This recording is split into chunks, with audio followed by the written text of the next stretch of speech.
Under Biden, security empathy, liberal antipathy, The Hindu. After telephonic conversations with a few European leaders last week, U.S.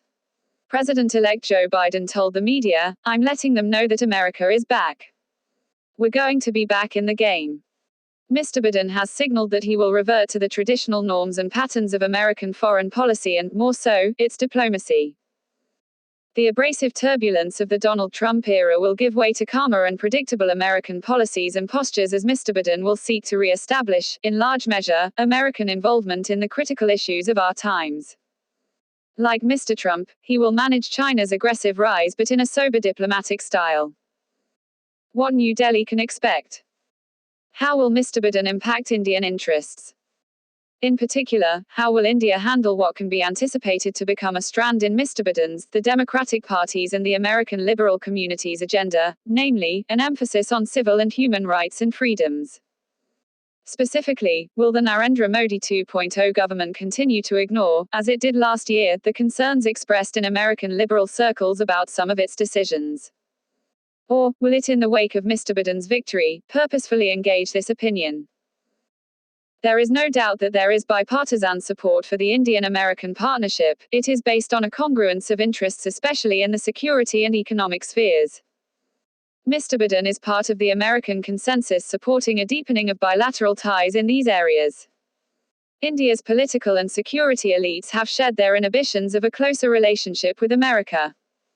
China's actions since April this year along the line of actual control have strengthened the case of India-America defense and security cooperation.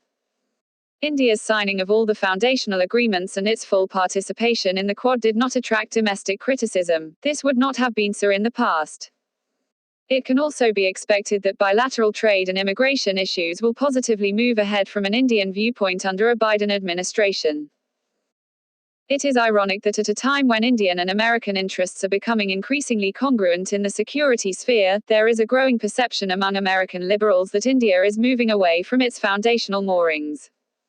In the earlier eras, while the security interests of the two countries diverged, the American system acknowledged a commonality in national values. India's democratic order was held as a good example for emulation by the developing world. India then had the empathy of the liberals while there was antipathy in sections of the American establishment dealing with security. Now, the opposite may happen. The Obama phase. The Narendra Modi 1.0 government dealt with the Obama administration for the first half of its term and the very different Trump administration in the latter half. Reflecting the American interest in India adhering to its commitment to the values of freedom, including religious, and equality, Mr. Obama laid emphasis on these aspects in his Siri Fort address on January 27, 2015. He said, "Our nations are strongest when we see that we are all God's children, all equal in His eyes and worthy of His love." He went on to recall, "Our freedom of religion is written into our founding documents." The context of these remarks was obviously some incidents of lynching that had occurred in the name of cow protection. The Narendra Modi government did not really react to Mr. Obama's words. Security, economy for Trump.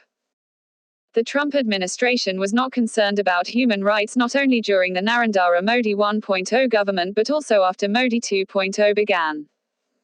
It focused on the security and economic spheres, though its officials made a few ineffectual noises on the administrative steps taken after the constitutional changes in Jammu and Kashmir (J&K) on August 5, 2019. It largely and correctly implied that the constitutional changes were within India's domestic jurisdiction. However, some members of the Democratic Party and the liberal sections of the American media were deeply concerned with the detentions and other steps taken by the government to ensure peace in J&K. These concerns grew with the Citizenship Amendment Act. Secure in the support of the Trump administration, External Affairs Minister S. Jaishankar decided to ignore the more trenchant critics of the government's decisions on J&K.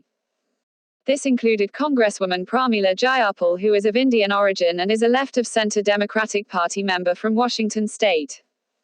She had introduced a resolution in the House of Representatives criticizing the administrative steps taken in J&K after August 5 last year. Mr. Jaishankar said that he was not interested in meeting her and went to the extent of cancelling a meeting with the leaders of the House Foreign Relations Committee because Ms. Jayapal would have been present at the meeting. Significantly, the U.S. Vice President-elect Kamala Harris defended Ms. Jayapal and tweeted that she stood with her. Rights issues on the horizon. The refusal to not engage American critics of the government's decisions on J&K and the Citizenship Amendment Act because they had closed minds was also reflected in Mr. Jaishankar's comment to a well-known Indian commentator on foreign policy on the lack of diligence in the reporting of really top-line publications on these issues. Mr. Jaishankar also asserted, "My reputation is not decided by a newspaper in New York." It may not be as easy under the Biden dispensation to ignore American liberal opinion as it was during the Trump years. They will bring a degree of pressure to bear on the administration to more vigorously pursue the issues of rights, including minority rights, with the Modi government. The Biden administration will no doubt be partially responsive to these pressures, and some lecturing can be expected. Will the Modi government, on its part, continue to ignore the likes of Ms. Jayapal, especially because of the certainty that on account of the Chinese challenge to world order, India-US cooperation in security and defense will not slow down? The question, though, is should an Indian government abandon the path of engagement with foreign critics even if they are prejudiced? The disengagement policy being pursued with Pakistan is valid because dialogue with a country which uses terrorism as a part of its security doctrine should be unacceptable. But American liberals do not promote violence. Should not correct perspectives be provided to even biased critics among them? Of course, it is only for the Indian people and government to take sovereign decisions, and while doing so, reject any and all intrusiveness. But such rejection is also best done through engaging critics. Reaching out.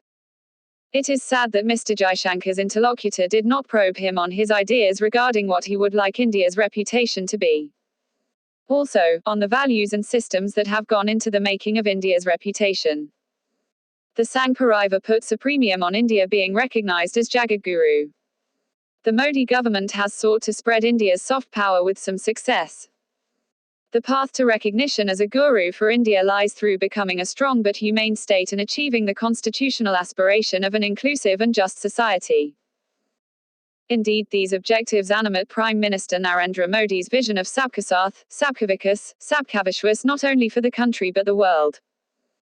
Indian diplomacy must realize that it cannot promote these ideas without engaging the country's foreign critics, even those with seemingly closed minds. And is not opening closed minds the ultimate test of diplomacy? Vivek Kaju is a retired member of the Indian Foreign Service.